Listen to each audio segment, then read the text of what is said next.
Okay, okay.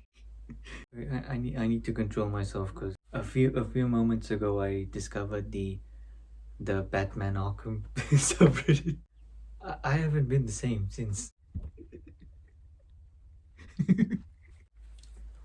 Okay, control, control.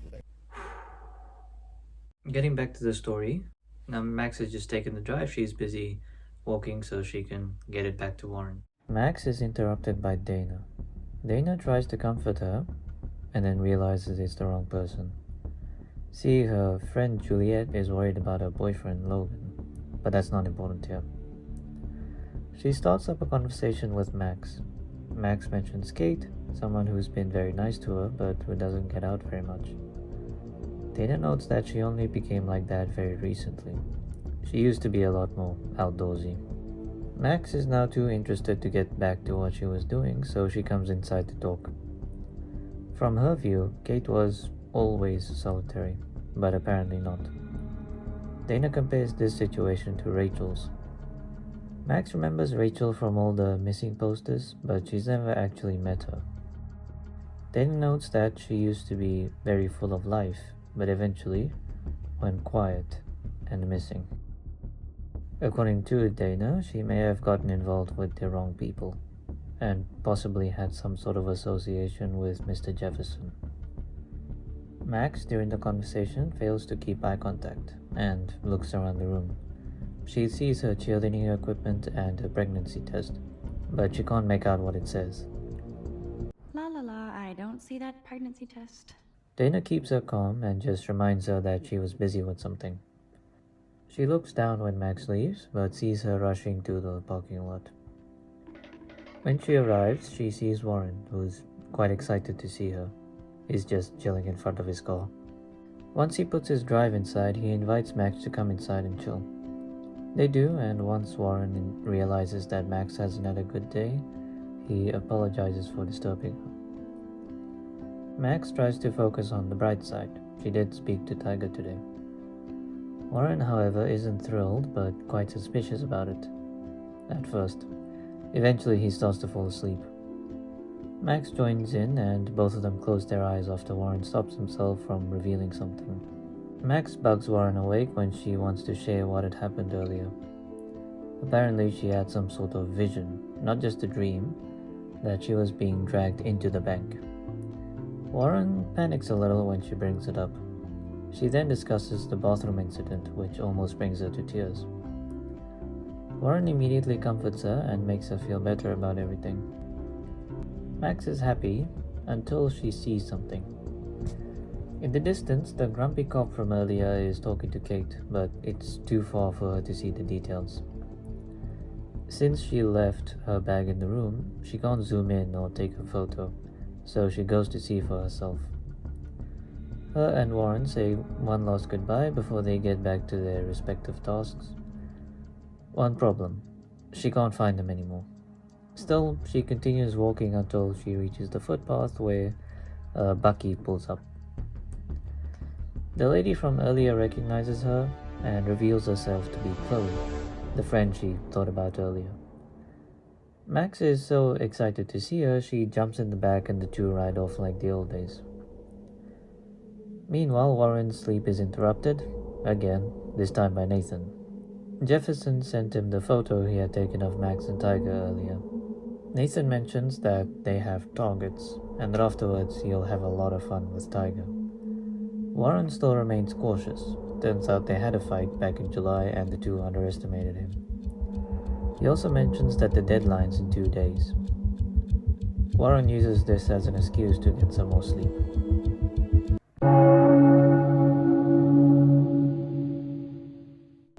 Chloe pulls up at the crib and looks back to see that Max is falling asleep, as she used to. Side note, Max in the story has been away from Arcadia Bay for 5 years. More specifically, she was in this place close to Seattle called Cascadia Bay. Don't look for it, it's made up. Technically, it was made up for another story, but then they got mixed together. It's a long explanation, I don't want to go into it. Just know that in this story, they call it the Bay up north. It will become a lot more important later as to why this is the case. Continuing on with the story, Max says she mostly liked it, except for some moments, which makes her voice tremble when going over it.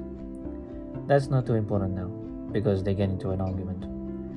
Chloe tells her off for being very distant, but still welcomes her friend home and shows her around. During the tour, they remember that they used to have a roundabout instead of a swing, but Chloe blixomed herself.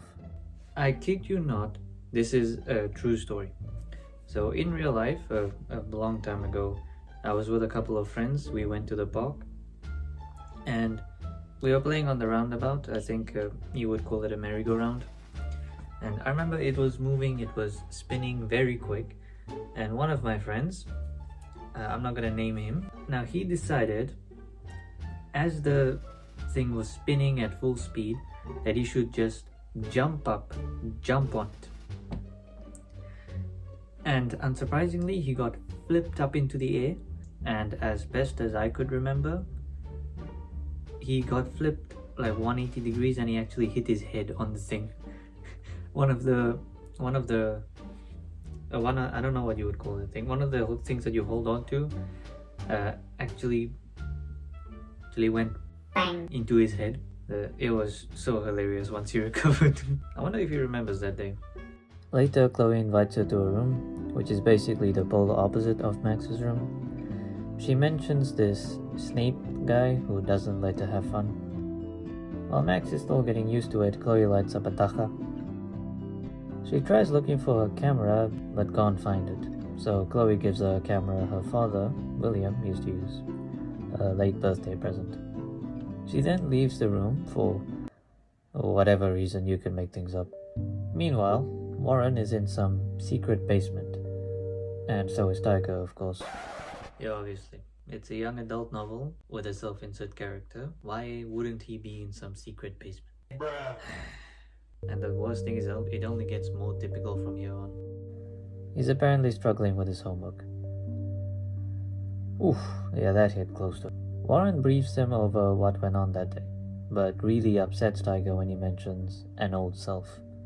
Someone who Tiger assures him is long gone. They pack up their stuff, even though Warren just arrived, to head home. They put on disguises before they leave through the entrance to the bank. It's still closed to the public due to it being a crime scene, but it looks better than when they attacked. The two basement dwellers hop on their vehicles and exit without saying anything. That happens a little later in the day, but getting back to the goals, Chloe returns to the room to see that Max is feeling a bit down. Even though she's in her hometown basically, this is the longest she's been without her parents, so nothing really feels like home. Chloe consoles her and then puts on some music to light the mood. Max even shows off her moves. You could decide what you want the music to be. While they're vibing, the Snape comes in to stop them. Max hides under the bed before he arrives. Despite that, Max still recognizes him. He's the head of security at her school. It's the security guy that she saw earlier. He tells Chloe to go greet Joyce. It appears she doesn't like either of them. They both leave the room, but unfortunately David comes back and sees the taja from earlier. Oh yeah, David's his name, by the way. He then manages to find Max and, thinking she brought it in, threatens her to the point where she starts crying. After he leaves, Max hides under the bed again and, before Chloe arrives, tries to pretend like nothing happened. Chloe is apparently not too happy. She goes in to check on Max, who has her head in her arms. At first it looks like she's fallen asleep again, but then when Chloe sees that she's crying, she tries to play it off in different ways, and Chloe keeps trying to come up with solutions. Also, it looks like Max controlled the crying quite well and has recovered for the most part. Chloe decides to take them to a spot where they can chill. That's it for part 2, which goes over part 2 and 3. Yeah, tune in for the next one, and then we'll get back to making some other videos.